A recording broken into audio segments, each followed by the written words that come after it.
How to reset Reolink camera to factory settings. Experiencing persistent issues with your Reolink camera or planning to resell it, resetting it to factory settings can resolve many problems and wipe all configurations. This is a last resort to proceed carefully. Most Reolink cameras have physical reset button. This is often a small pit hole that requires a paperclip or a button cable found on the camera's body or cable bundle. Consult your camera's manual for its exact location. Ensure your camera is powered on. Then press and hold the reset button for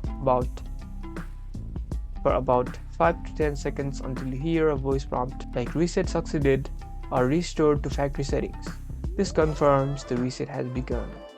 The camera will then restart with all settings reverted to factory defaults. You'll need to re-add the camera to your Reolink app as if it were a brand new device, setting up Wi-Fi passwords and then other configurations from scratch.